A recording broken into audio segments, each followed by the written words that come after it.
નમસ્કાર વિદ્યાર્થી મિત્રો, ચાલો આપણે અર્થશાસ્ત્ર પ્રકરણ નંબર 2 ની અંદર આગળ વધીએ। મેઇન ટોપિક આપણો છે વિકાસના નિર્દેશકો। અત્યાર સુધી આપણે બે નિર્દેશકો જોયા, રાષ્ટ્રીય આવકનો વૃદ્ધિ દર અને માથાદીઠ આવકનો વૃદ્ધિ દર। આજનો ત્રીજો આર્થિક વિકાસના નિર્દેશકોની અંદર કે જીવોની ભૌતિક ગુણવત્તામાં સુધારણા। રાષ્ટ્રીય આવક એની મર્યાદાના કારણે માથાદીઠ આવક એ ચડિયાતો હતો, આર્થિક વિકાસ કરતા માથાદીઠ આવક છે એ આગળ પડતો હતો, કંઈક વિશેષ હતો। હવે જે આપણો જીવનની ભૌતિક ગુણવત્તા જે આવે છે એટલે કે physically quality life index PQLI ટૂંકની અંદર આપણે કહી શકાય તો કે રાષ્ટ્રીય આવક અને માથાદીઠ આવક કરતા કંઈક વિશેષ છે એ આપણને જોવા મળે છે। અને કોઈ પણ દેશની અંદર આપણે જોવા જઈએ તો એનો હેતુ શું હોય, આપણો દેશ હોય કે બીજો દેશ હોય તો એનો મહત્વનો હેતુ શું હોય, અંતિમ હેતુ શું હોય તો કે લોકોના જીવન ધોરણ છે એ ઊંચું આવવું જોઈએ। તો સાચા અર્થની અંદર આર્થિક વિકાસ થયો છે એમ આપણે કહી શકાય। અને આ આર્થિક વિકાસ થયો છે તો અન્ય દેશો કરતા વધારે છે કે ઓછો છે? આપણા દેશનો વિકાસ થયો છે તો અન્ય દેશો કરતા આપણા દેશનો વિકાસ વધારે થયો છે કે ઓછો થયો છે? એની જ્યારે આપણે માપદંડ તરીકે જો સ્વીકારવું પડે તો કે જીવનની ભૌતિક ગુણવત્તાના આધારે આપણે નક્કી કરી શકાય કે ભાઈ આપણા દેશની અંદર આર્થિક વિકાસ અન્ય દેશો કરતા વધારે છે કે ઓછો છે કે સરખો છે એ આપણે જાણી શકાય। ત્યારે આપણે એમાં જોવા જઈએ તો કે ભાઈ આર્થિક ગુણવત્તા જે જીવનની ભૌતિક ગુણવત્તા એટલે શું? તે આપણો ટોપિક છે જીવનની ભૌતિક ગુણવત્તા। તો કે જીવનની ભૌતિક ગુણવત્તા એટલે શું? તો કે કોઈ એક વર્ષના ગાળામાં દેશના લોકોએ એક વર્ષના સમયગાળા દરમિયાન કોઈ એક સમયગાળા દરમિયાન લોકોએ વપરાશમાં લીધેલ એક વર્ષની અંદર લોકોએ છે એ વપરાશની અંદર લીધેલ વસ્તુઓ અને સેવાઓનો સમૂહ એટલે જીવનની ભૌતિક ગુણવત્તા। એક વર્ષની અંદર કોઈ એક વ્યક્તિ આપણે જોવા જાવે તો કે એક વર્ષના સમયગાળા દરમિયાન વ્યક્તિ દ્વારા વસ્તુ અને સેવાઓનો જે કે સમૂહ છે તો એને વપરાશમાં કેટલી વસ્તુઓ છે એ લીધેલી છે તો એના આધારે આપણે જીવનની ભૌતિક ગુણવત્તા છે એમ આપણે કહી શકાય છે। એટલે કે માનવ જીવનની ભૌતિક ગુણવત્તા વિવિધ વસ્તુઓ અને સેવાઓના વપરાશના જે ધોરણ છે એના આધારે નક્કી થતી આપણને જોવા મળે છે કે ભાઈ વસ્તુ અને સેવાઓ એક વર્ષના સમયગાળા દરમિયાન એ કેટલો વસ્તુ અને સેવાઓનો સમૂહ છે એ પ્રાપ્ત કરે છે। કેવી વસ્તુઓ પાછી વસ્તુઓનો સમૂહ તો છે પરંતુ કેવી વસ્તુઓનો સમૂહ આપણે જોવા મળે તો કે વપરાશમાં લીધેલ ખોરાક। જીવનની ભૌતિક ગુણવત્તાની અંદર વસ્તુની અને સેવાની બાબતની અંદર જોવા જાવી તો કે વપરાશના આધારે કેવો ખોરાક એ પ્રાપ્ત કરે છે। ગરીબ લોકો ખોરાક કેવો પ્રાપ્ત કરે, મધ્યમ વર્ગો અને ધનિક વર્ગો છે એ ખોરાક કેવો પ્રાપ્ત કરે છે? જોવા જાય કે ગરીબ લોકો છે એ તો કે સાદું અને અમુક તો ભીખ માંગીને જમતા હોય, જેવું આવે એ જમવું પડતું એ ખોરાકના આધારે। તો કે લોકો શહેરની અંદર કેવો ખોરાક પ્રાપ્ત કરે છે? બળતણ તરીકે ઉપયોગ શેનો છે એ કરે છે। આ ઉપરાંત અન્ય બિનટકાઉ વસ્તુઓ જેને આપણે તાત્કાલિક એનો નાશ થઈ જતો હોય એ બિનટકાઉ જ્યાદા લંબાઈ સુધી ટકી શકાતી નથી તો આવી વસ્તુઓ। આ ઉપરાંત વપરાશમાં લેવાય ટકાઉ અને અર્ધ ટકાઉ વસ્તુઓ। અત્યારે જોયું આપણે ખોરાક જોયો અને અર્ધ ટકાઉ જોયું, અત્યારે ટકાવેલી વસ્તુ અને અર્ધ ટકાઉ વસ્તુઓનો સમૂહ અને આ ઉપરાંત તો કે વપરાશમાં લેવાય સેવાઓનો સમૂહ। આ બધા તો કે એક વર્ષના સમયગાળા દરમિયાન એ લોકો છે એ વસ્તુ અને સેવાઓનો જે સમૂહ આપણે જોયો એનો પ્રાપ્ત કરે છે। કેવી રીતે કરે છે તો એના આધારે જીવનની ભૌતિક ગુણવત્તા છે એ આપણે નક્કી કરવામાં આવે છે। કેટલી વસ્તુઓ અને સેવાઓ લોકો પોતે વપરાશ કરે છે, વપરાશના ધોરણના આધારે આપણે જીવનની જે ભૌતિક ગુણવત્તા છે એ આપણે નક્કી છે એ આપણે કરી શકાય છે। જેમાં જીવનની ભૌતિક ગુણવત્તા ની અંદર દેશોના નાગરિકોનું જીવન ધોરણ ઊંચું જાય તો જીવનનો ભૌતિક ગુણવત્તાનો આંક ઊંચો છે એમ આપણે કહી શકાય છે। અંતિમ હેતુ જે આપણો દેશનો હતો જીવન ધોરણ લોકોનું, નાગરિકોનું જેમ જીવન ધોરણ આપણું ઊંચું આવશે એમ જીવનનો ભૌતિક ગુણવત્તાનો પણ ઊંચો છે એમ આપણે કહી શકાય છે. હવે અંદર આપણે આવે કે જીવનની ભૌતિક ગુણવત્તાની અંદર સમાવેશ થતી બાબતો. હવે જીવનની ભૌતિક ગુણવત્તાની અંદર કઈ કઈ બાબતોનો સમાવેશ થાય છે, તો એ જે ટોપિક છે આપણો જીવનની ભૌતિક ગુણવત્તામાં સમાવેશ થતી બાબતો. વિદ્યાર્થી મિત્રો ખાસ ધ્યાન રાખજો, બોર્ડની અંદર 2 વાક્યની અંદર પ્રશ્ન છે, 2 માર્કની અંદર પ્રશ્ન છે એ પૂછી શકાય છે, એટલે ધ્યાનથી સાંભળજો કે ભાઈ જીવનની ભૌતિક ગુણવત્તાની અંદર સમાવેશ થતી બાબતો. તો કઈ તો કે પહેલી બાબત થાય તો કે ખોરાક, આપણો જે પૌષ્ટિક આહાર, જમવાનું જે આપણે કહેવી છીએ તો કે કેવા પ્રકારનો એ ખોરાક છે એ પ્રાપ્ત થાય છે. કેલેરી, એમાં વસ્તીના આધારે એટલે શહેરના આધારે અને ગામડાની અંદર કેલેરીનું પ્રમાણ છે એ નક્કી કરવામાં આવે છે. તો કે ભાઈ ગામડાની અંદર રહેતા હોય તો એને 2400 કેલરી છે એ પ્રાપ્ત થવી જોઈએ, અને શહેરી વિસ્તારની અંદર રહેતા હોય તો એને 2100 કેલરી છે એ પ્રાપ્ત થવી જોઈએ. એને આ કેલરી મેળવવા માટે થઈને એક ખર્ચ પણ નક્કી કરવામાં આવ્યો છે, તો એ ખર્ચ પણ પહોંચી વળવો જોઈએ. શહેરની અંદર રહેતા હોય તો 1000 રૂપિયા ખર્ચ છે, અને ગ્રામીણની અંદર ગામડાની અંદર રહેતા હોય તો 816 રૂપિયા ખર્ચ છે. આ ખર્ચના આધારે પણ થઈ શકે. આ ખોરાક પ્રાપ્ત કરવા માટે થઈ પછી કે પ્રોટીન, ચરબી. પ્રોટીન આપણને શેમાંથી મળે વિદ્યાર્થી મિત્રો? કઠોળમાંથી આપણને પ્રોટીન છે એ આપણને પ્રાપ્ત થાય છે, અને ચરબી આપણું. તો આ ખોરાકના આધારે. બીજું આવે છે તો કે આરોગ્ય અને તબીબી સેવાઓ. આપણું આરોગ્ય અને આપણું જે તબીબી સારવારો છે તો એ વ્યક્તિ દીઠ ડોક્ટરનું પ્રમાણ કેટલું છે એ પણ આપણે જાણવું જોઈએ. આપણા દેશની અંદર કે શહેરની અંદર કે ગામડાની અંદર એક વ્યક્તિ દીઠ એક ડોક્ટરનું પ્રમાણ કેટલું છે એ પણ આપણે જાણવું જોઈએ. ભારતની અંદર વાત કરવા જાવી તો ભારતની અંદર 6000 કેટલા કે 6000 વ્યક્તિ એક ડોક્ટર, જ્યારે વિકસિત દેશોની અંદર વાત કરવા જાય તો કે 350 વ્યક્તિ એક ડોક્ટર આપણને જોવા મળે છે. કેટલો તફાવત, કેટલો ડિફરન્સ આપણને જોવા મળે છે કે ભાઈ આપણો વિકસિત દેશોની અંદર 6000 વ્યક્તિઓ છે તો એની અંદર એક જ ડોક્ટર ઉપલબ્ધ આપણને જોવા મળે, જ્યારે વિકસિત દેશોની અંદર તો કે 350 વ્યક્તિ એક ડોક્ટર. આ બધું તફાવત. આ તો કે આરોગ્યની તબીબી સેવાની આપણને માહિતી છે એ આપે છે. તો કે જીવનની ભૌતિક ગુણવત્તાની અંદર પણ આ તબીબી અને આરોગ્યની સુવિધાઓ છે એનો સમાવેશ થતો આપણને જોવા મળે છે. ત્રીજી બાબતનો સમાવેશ કઈ બાબતની અંદર સમાવેશ થાય તો કે રહેઠાણ અને કપડાં. જે આપણી ભૌતિક સુવિધાઓ છે, રહેઠાણ અને આપણા કપડાં. તો કે ઓરડાની સંખ્યા, રૂમોની સંખ્યા અને જે ઓરડાની સરેરાશ વ્યક્તિની સંખ્યા બતાવે છે. તમે કેવા મકાનની અંદર રહ્યો છો અને કેવા તમે પહેરવેશ છો એ પહેરો છો એ પણ જીવનની ભૌતિક ગુણવત્તાની અંદર સમાવેશ થાય છે. શિક્ષણ અને મનોરંજન.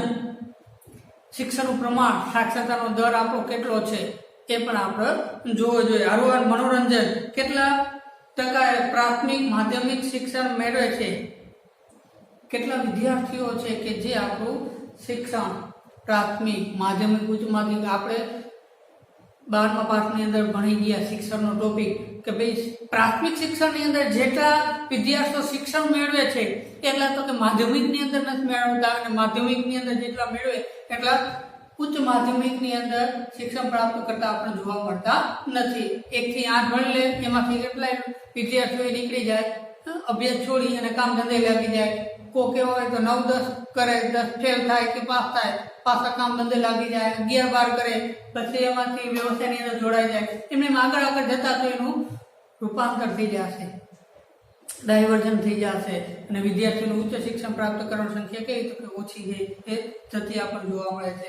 મનોરંજનની અંદર આપણે વાત કરવા જોઈએ તો કે થિયેટર, ટીવી, અત્યારે તો મોબાઈલ, ટીવી નો હોય તો ચાલે, મોબાઈલની અંદર બધું ઉપલબ્ધ આપણને જોવા મળે છે, લેપટોપ. તો એ બધું તો મનોરંજનના સાધનો કેવી રીતે કેટલા લોકોને પ્રાપ્ત થાય એ પણ આપણે જીવનની ભૌતિક ગુણવત્તાની અંદર સમાવેશ થાય છે. 5મો મુદ્દો આપણો સમાવેશ થાય છે કે પરિવહન અને માહિતી પ્રસાર સેવાઓ. વ્યક્તિ દીઠ રસ્તા, રેલવે લંબાઈ અને ટેલિફોનની સંખ્યા, પરિવહન વાહન વ્યવહારની માધ્યમો આપણા. અમુક લોકો હજી પણ કે ભાઈ એને વાહન વ્યવહારની સાધનોનો પણ ઉપયોગ નથી કરી શકતા, એટલી ગરીબાઈની અંદર છે. અને એવા પણ લોકો છે કે પર્સનલ ફોર વ્હીલો આપણને જોવા મળતી હોય છે. તો કે ભાઈ કેવા પ્રકારના વાહન વ્યવહારનો ઉપયોગ કરે છે, તો એના આધારે પણ જીવોની ભૌતિક ગુણવત્તા આપણે ગણાવી શકાય. અને પ્રસારણ માધ્યમ, સંદેશ વ્યવહારના માધ્યમો પણ આપણે ગણાવી શકાય છે. આ ઉપરાંત તો કે વાહન વ્યવહારની અંદર તો કે રેલવેની લંબાઈ કેટલી, રસ્તાઓ કેટલા છે, તો એની પણ સમાજ વ્યવહારની ભૌતિક ગુણવત્તાની અંદર થતા આપણને જોવા મળે. છઠ્ઠું તો કે ઉર્જા શક્તિ, માથાદીઠ ઉર્જાનો વપરાશ કેટલો છે આપણો, વીજળીનો ઉર્જાનો વપરાશ આપણે કેટલો કર્યો છે એ પણ સમાવેશ થાય છે. દેશની વસ્તીને મળતું પીવાનું ચોખ્ખું પાણી, દેશના લોકોને પીવા માટે ચોખ્ખું પાણી કેટલું ટકા પ્રાપ્ત થાય છે, કેટલા ટકા લોકોને પીવાનું પાણી પ્રાપ્ત થાય છે, તો એ પણ આપણે જીવોની ભૌતિક ગુણવત્તાની અંદર આવી જાય. સરેરાશ આયુષ્ય આપણું, સરેરાશ આયુષ્ય પણ આપણે જીવોની ભૌતિક ગુણવત્તાના આંકની અંદર જોવા મળે છે.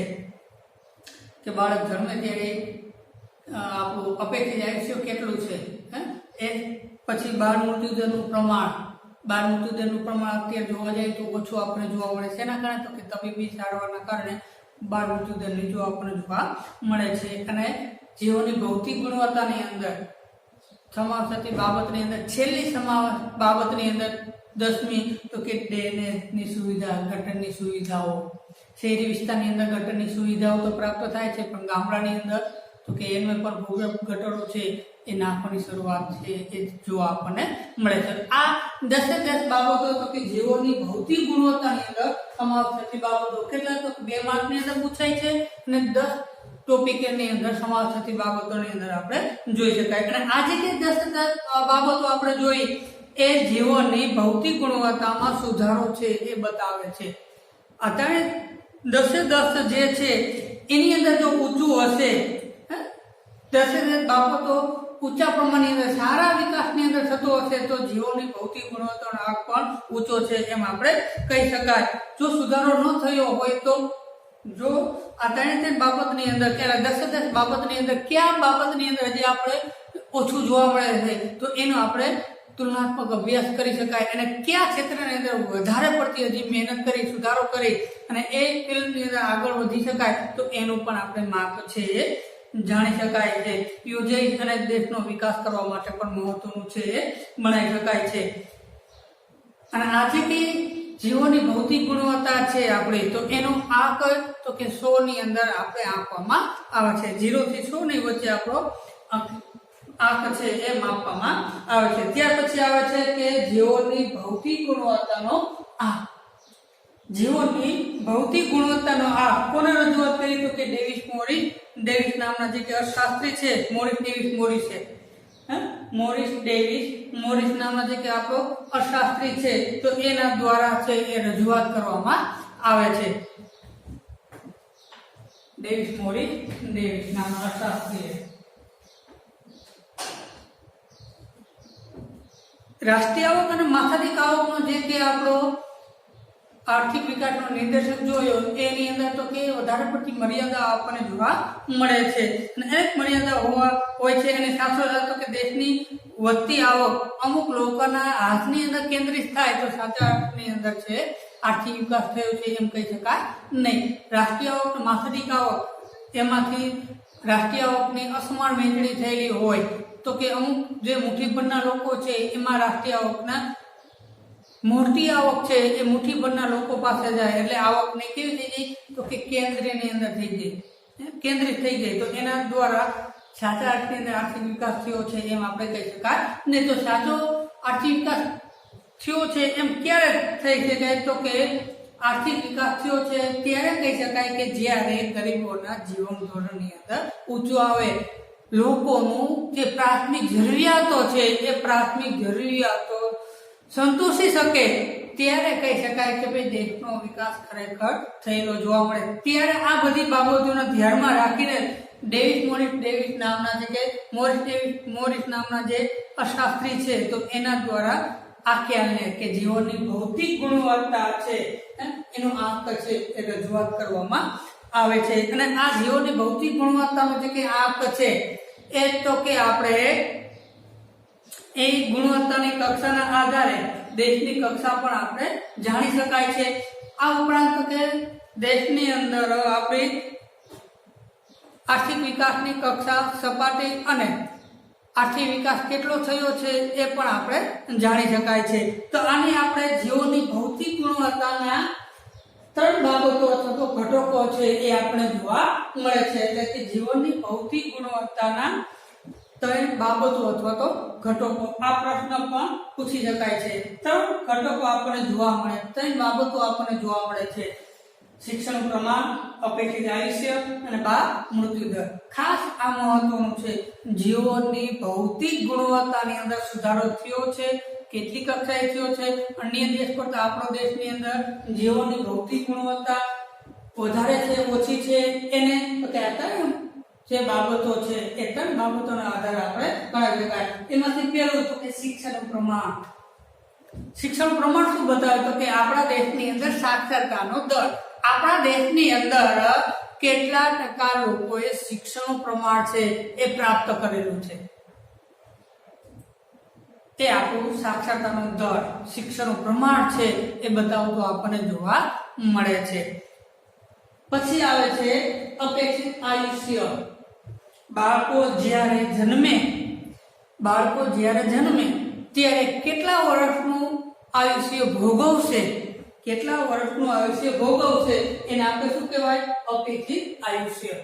બાળકો જ્યારે જન્મે, તમે હું કે ગમે જ્યારે જન્મે ત્યારે એ કેટલા વર્ષનું આયુષ્ય છે એ ભોગવશે, તો એને આપણે શું કહીશું? અપેક્ષિત આયુષ્ય છે એમ આપણે કહી શકાય। અત્યારે આપણું આયુષ્ય છે 68 વર્ષ, તો કે અત્યારે જે બાળકો જન્મે તો એને આપણે કહી શકાય કે 68 વર્ષ છે એ જીવી શકશે। અને આજે કે લોકોનું જે સરેરાશ આયુષ્ય છે એ આપણું અપેક્ષિત આયુષ્ય પણ ગણાઈ શકાય। અને આ અપેક્ષિત આયુષ્ય જેવું વધારે હશે એ કોના દેશના આધારે? તો કે તબીબી સેવાના આધારે, આરોગ્યની સુવિધાના કારણે આપણું જે કે અપેક્ષિત આયુષ્ય છે એ વધારે પડતું આપણને જોવા મળે છે।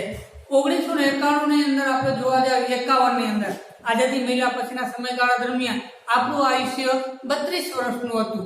કેટલા વર્ષનું? તો કે 32 વર્ષનું હતું। અને અત્યારે આપણું તો કે આરોગ્યની સેવાઓ, તબીબી ક્ષેત્રની સેવાઓ, અનેક પ્રકારના રોગોનું નિદાનના કારણે આપણું અપેક્ષિત આયુષ્ય અત્યારે વધેલું આપણને જોવા મળે છે। ત્યાર પછી આપણું આવે છે બાળ મૃત્યુ દર। વિદ્યાર્થી મિત્રો, બાળ મૃત્યુ દર એટલે તો કે જીવતા જન્મેલા 10,000 બાળકોએ 1 વર્ષનું આયુષ્ય ભોગવ્યા પહેલા મૃત્યુ પામે તો એને આપણે શું કહેશું? બાળ મૃત્યુ દર। જીવતા જન્મેલા 10,000 બાળકોએ 1 વર્ષનું આયુષ્ય ભોગવ્યા પહેલા મૃત્યુ પામે તો એને આપણે શું કહેશું? બાળ મૃત્યુ દર। 1,000 બાળકો જેમાં એમાંથી કેટલા 1 વર્ષનું આયુષ્ય પૂરું કર્યા પહેલા જો ઓફ થઈ જતા હોય, મૃત્યુ પામતા હોય તો એને આપણે શું કહેશું?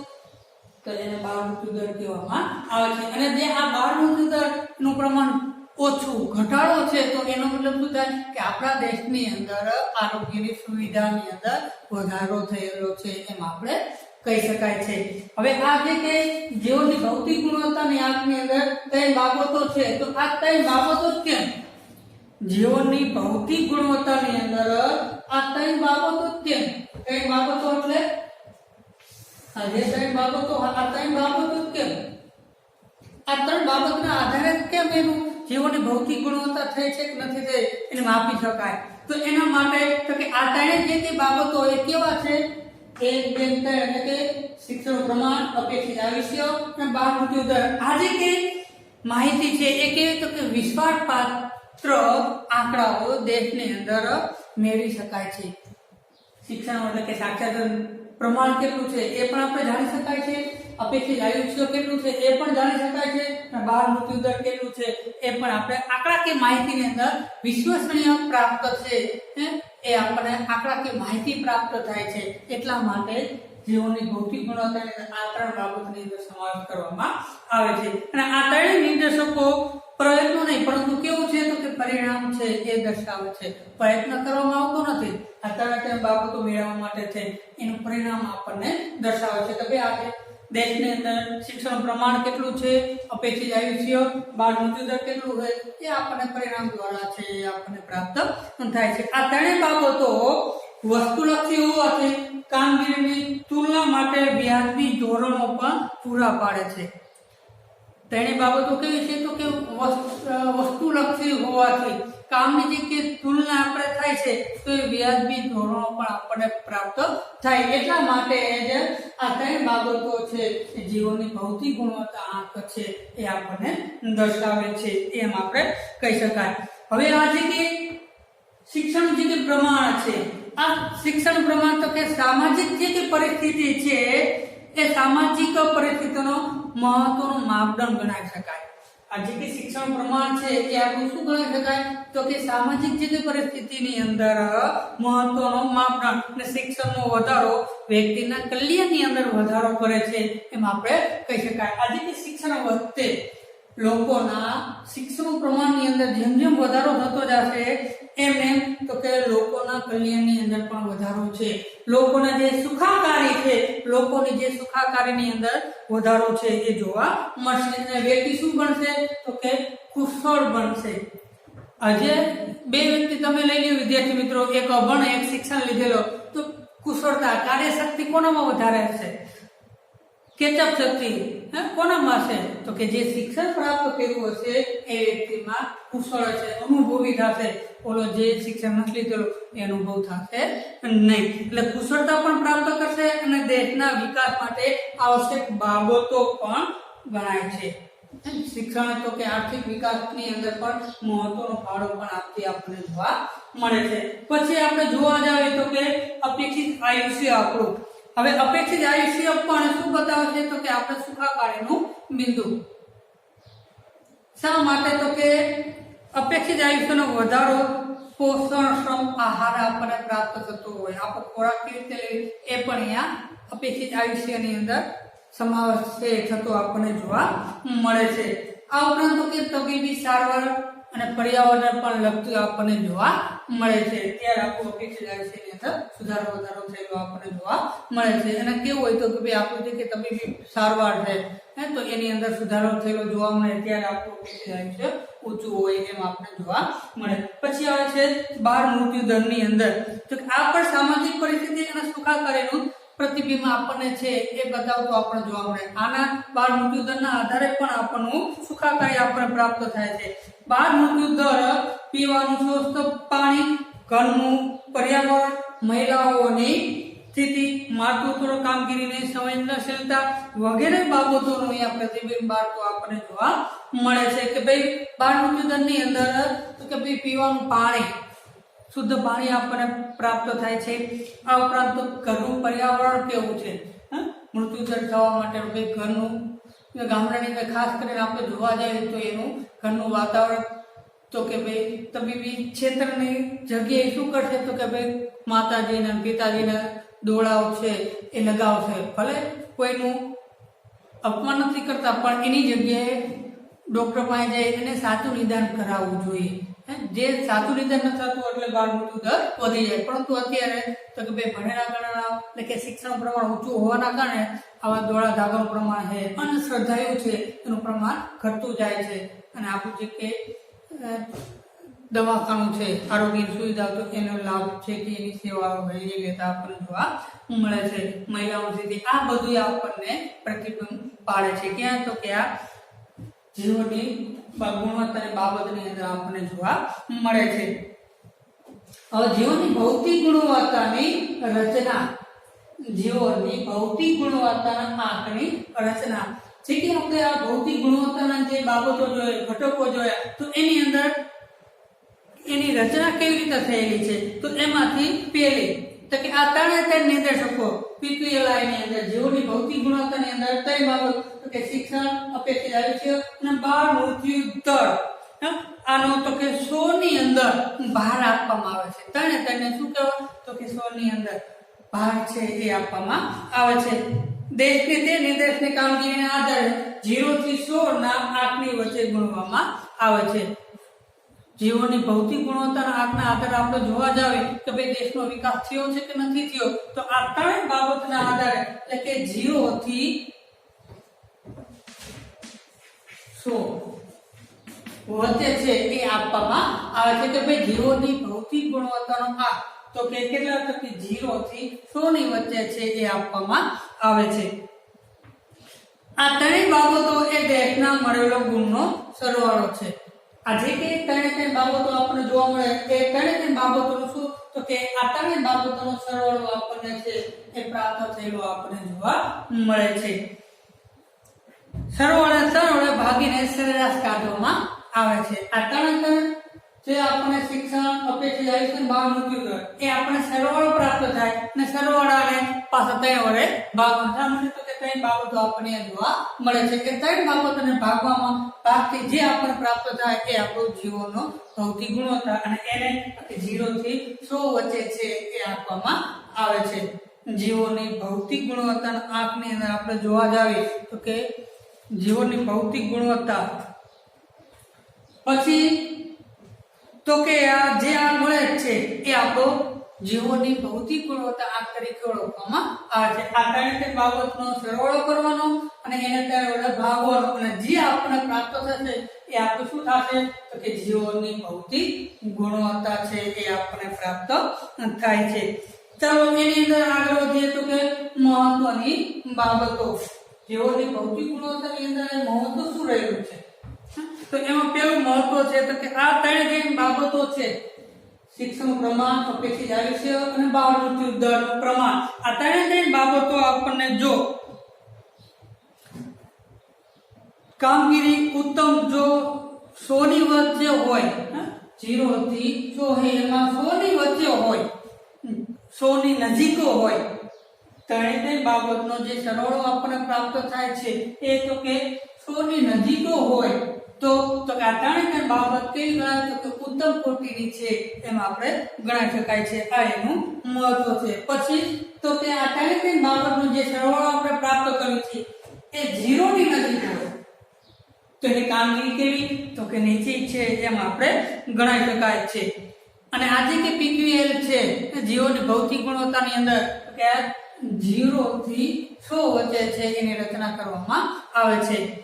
પછી ચોથું એનું મહત્વ શું રહેલું છે તો કે જીવોની ભૌતિક ગુણવત્તા એક જ દેશમાં 2 રાજ્યો કે 2 જુદા જુદા દેશોની તુલના પણ આપણે ગણાવી શકાય છે. જીવોની ભૌતિક ગુણવત્તાનું મહત્વ શું તો કે આ ત્રણેય બાબતો આપણને આંકડાકીય માહિતીની અંદર આપણને પ્રાપ્ત થાય છે તો આપણે એક દેશની અંદર 2 રાજ્યો વચ્ચે અથવા તો 2 દેશો વચ્ચે આપણે સરખામણી છે એ આપણે સહેલાઈથી કરી શકાય છે. અને જે દેશનું હજી મહત્વ શું છે તો કે જે દેશનું જીવોની ભૌતિક ગુણવત્તાનો આંક જેમ ઊંચો જે દેશની જીવોની ભૌતિક ગુણવત્તાનો આંક જેમ ઊંચો એમ તો કે દેશનો વિકાસ પણ કેવો છે તો કે દેશનો વિકાસ પણ ઊંચો આપણને જોવા મળે છે. અને છેલ્લું એનું મહત્વ તો કે જીવોની ભૌતિક ગુણવત્તાનો આંક નીચો એમ દેશનો વિકાસ પણ કેવો છે તો કે દેશનો વિકાસ પણ નીચો આપણને જોવા મળે છે. ચાલો આ હતું આપણું મહત્વ. હવે આવે છે સકારાત્મક બાબતો, સારી બાબતો. તો સારી બાબતની અંદર આપણે જોવા જાવે તો કે પેલું તો કે જીવનની ભૌતિક ગુણવત્તાની અંદર જીવનની અંદર જે આપણને પક્ષથી શિક્ષણ, આરોગ્ય જેવી બાબતોની અંદર સમાવેશ થાય છે. આની અંદર જીવનને સારી બાબતની અંદર તો કે શિક્ષણની પક્ષથી જે કે કામગીરી છે, આરોગ્ય છે એનો સમાવેશ થાય છે એટલે એ સારી બાબત ગણાઈ શકાય. સકારાત્મક બાબત એટલે શું તો કે એ સારી બાબત છે એમ આપણે કહી શકાય. તેના કારણે સારી બાબત તો કે જીવનની ભૌતિક ગુણવત્તાની અંદર શિક્ષણ અને આરોગ્યની સમાવેશ કરવામાં આવે છે એટલા માટે એ સારી બાબત છે એમ આપણે ગણાઈ શકાય. પછી આવે તો કે માથાની આવકના નિર્દેશક તરીકે ચડિયાતો છે. જેવી રીતે રાષ્ટ્રીય આવક કરતા માથાદીઠ આવકનો જે વૃદ્ધિ દર છે એ ચડિયાતો હતો, એવી જ રીતે માથાદીઠ આવકનો વૃદ્ધિ દર કરતા જીવોનો ભૌતિક ગુણવત્તા છે એ ચડિયાતો છે એમ આપણે કહી શકાય છે. પછી ત્રીજી એનું સારી બાબતની અંદર આપણે જોવા જઈએ તો કે આર્થિક વિકાસનો નિર્દેશક તરીકે પીક્યુએલ એ રાષ્ટ્રીય આવક અને માથાદીઠ આવક કરતા અને ઓછો મર્યાદાવાળો આપણને જોવા મળે છે. એક તો એના કરતા ચડિયાતો પણ છે અને રાષ્ટ્રીય આવકનો વૃદ્ધિ દર અને માથાદીઠ આવકના વૃદ્ધિ દર કરતા આની જે મર્યાદા છે એ મર્યાદા કેવી છે? ઓછી છે. મર્યાદા છે પણ કેવી? ઓછી આપણને જોવા મળે છે. જ્યારે માથાદીઠ આવક વૃદ્ધિ દર અને રાષ્ટ્રીય આવકનો વૃદ્ધિ દરની અંદર મર્યાદા તો કે વધારે હતી અને જીવોની ભૌતિક ગુણવત્તાની અંદર મર્યાદા કેવી છે? ઓછી. એટલે એ શું ગણાઈ શકાય? તો કે આપણા દેશ માટે સારી બાબત છે એમ આપણે ગણાઈ શકાય છે. આ ઉપરાંત ચોથી બાબત સારી કઈ બાબત છે? સકારાત્મક બાબત તો કે ચોથી ની અંદર તો કે જીવોની ભૌતિક ગુણવત્તા જુદા જુદા દેશો વચ્ચે, દેશના જૂથો વચ્ચે કે એક દેશના રાજ્ય વચ્ચે આપણે તુલના છે કરી શકાય. એ આપણી સારી બાબત ગણાઈ શકાય. તે આંકડાકીય માહિતી આપણને કઈ ને કઈ પ્રાપ્ત થાય છે એટલે આપણે બીજા દેશો સાથે આપણે સરખામણી કરી શકાય. અથવા તો આપણા દેશની અંદર બીજા રાજ્ય છે તો બીજા રાજ્ય બીજા રાજ્ય વચ્ચે પણ તુલના છે એ કરી શકાય. અથવા તો જૂથ 6-7 દેશોની સરખામણી કરવી તો પણ આપણે સરખામણી છે એ આપણે કરી શકાય. તો એ આપણે શું ગણાવી શકાય? કે સારી બાબત આપણે ગણાવી શકાય. અને પાંચમી અને છેલ્લી જે સારી બાબતની અંદર આપણે જોવા જાવી તો કે શહેરી, ગ્રામીણ, સ્ત્રી અને પુરુષ એમ જેઓની ભૌતિક ગુણવત્તા છે એની આપણે તુલના છે કરી શકાય. શહેરો વચ્ચે, રાજ્યો વચ્ચે પણ તુલના થઈ શકે છે. એવી જ રીતે સારી બાબતની અંદર, હકારાત્મક બાબતની અંદર તો કે સ્ત્રી પુરુષ વચ્ચે પણ જીવોની ભૌતિક ગુણવત્તા કે આપણે તેની બાબતની અંદર બે વ્યક્તિ આપણે તુલના કરવી તો તેની બાબત કેવી છે તો એની આપણે તુલના કરી શકાય. ગ્રામીણ અને શહેરી વિસ્તાર છે તો એની પણ આપણે તુલના છે કરી શકાય. તો શહેરી વિસ્તારની અંદર આ ત્રણેય બાબતનું મહત્વ કેટલું છે અને ગ્રામીણ વિસ્તારની અંદર આ ત્રણેય બાબતનું મહત્વ કેટલું છે. તો જોવા જઈએ તો ભાઈ શહેરી વિસ્તારની અંદર શિક્ષણ પ્રમાણ અપેક્ષિત જાય છે અને બાળ મૃત્યુ દર એ તો કે એનું મહત્વ વધારે પણ જોવા મળે છે. શેના કરતા? તો કે ગામડા કરતા. પેલું મહત્વ આવ્યું કે ભાઈ ગામડાની અંદર શિક્ષણ પ્રમાણ કેવું હોય તો કે ઓછું આપણને જોવા મળે છે. અને શહેરી વિસ્તારની અંદર આપણે જોવા જઈએ તો કે શહેરી વિસ્તારની અંદર આપણને ઓછું જોવા મળે છે. ચલો હવે આપણું છેલ્લું આવે છે મર્યાદાઓ. મર્યાદા કે જીવોની ભૌતિક ગુણવત્તા આપણે જોયું, એનો આંક જોયો કે ભાઈ 0 થી 100 વચ્ચે આપવામાં આવે છે. સારી બાબતો જોઈ, એનું મહત્વ જોયું. શા માટે જીવોની ભૌતિક ગુણવત્તા આ ત્રણ બાબતનો કેમ? પછી હવે તો કે એની મર્યાદાઓ, જે રીતે રાષ્ટ્રીય આવક અને માથાદીઠ આવકની મર્યાદા હતા એવી જ રીતે જીવોની ભૌતિક ગુણવત્તાની આપણે પણ મર્યાદા આપણને જોવા મળે છે. પહેલી મર્યાદા માત્ર 3 બાબતોનો સમાવેશ કરે છે. જીવોની ભૌતિક ગુણવત્તા શું? તો કે શિક્ષણ પ્રમાણ, અપેક્ષિત આયુષ્ય અને બાળ મૃત્યુ દર. આ 3 બાબતોનો સમાવેશ કરે છે અને આ 3 બાબતોના આધારે સચોટતાથી દેશનો વિકાસ થયો છે કે નહીં એ આપણે માપી શકાતો નથી.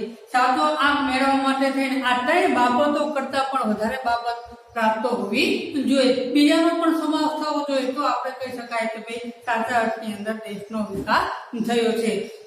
જીવોની ભૌતિક ગુણવત્તાની અંદર, મર્યાદાની અંદર તો ત્યાં 3 ખાલી બાબતના આધારે દેશનો વિકાસ થયો છે એ આપણે સચોટતાથી ચોક્કસ આપણે કહી શકાતા નથી. આ સિવાય પણ આ 3 બાબત સિવાય પણ કેટલીક બાબતોનો સમાવેશ કરવો જોઈએ કે જેથી કરીને આપણા દેશની અંદર સાચો વિકાસ થયો છે કે નથી આપણે જાણી શકાય. માત્ર તો કે આ 3 બાબતના આધારે દેશનો વિકાસ થયો છે એમ આપણે કહી શકાતો નથી.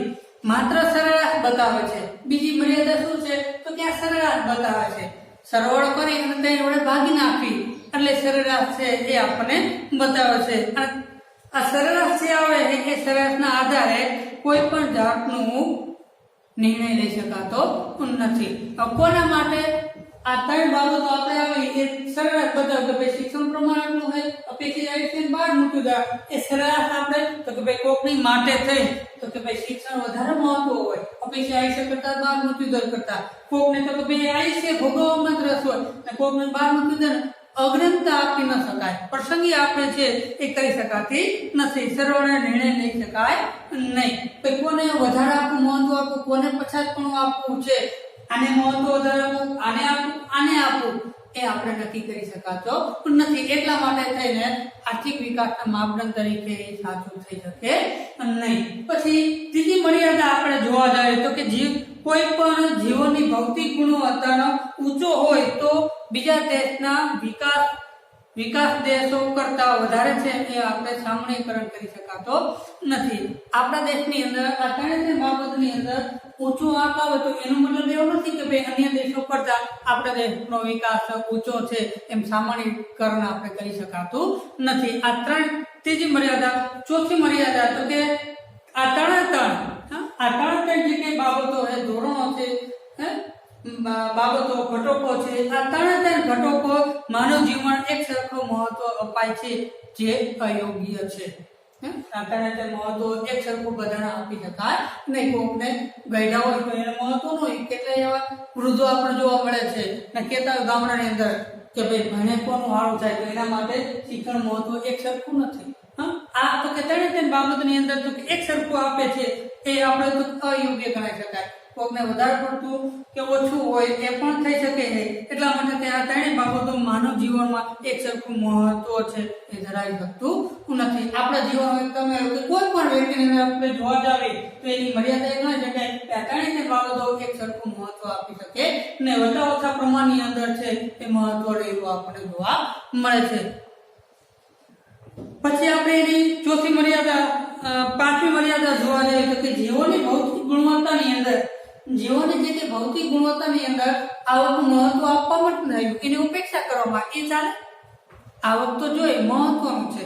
આવક વિના અત્યારે કઈ થતું નથી. મની રૂપિયા વિના કોઈ પણ જાતનું કામગીરી પણ થતી નથી. એટલે એની તો કે ઉપેક્ષા કરવામાં આવે તો આપણે એની શું ગણાઈ શકાય તો મર્યાદા ગણાઈ શકાય. આવકનું મહત્વ હોવું જોઈએ ને તો કે જીવનની ભૌતિક ગુણવત્તાની અંદર આવકનું મહત્વ આપવામાં આવ્યું નથી. અને છેલ્લી મર્યાદા, છઠ્ઠી મર્યાદા તો કે દેશની જીવનની ભૌતિક ગુણવત્તાની અંદર જે આપણને ગતિ ધીમી હોય છે કારણ કે સરેરાશ અમુક હદ પછી શું હોય તો કે વધી શકાતું નથી.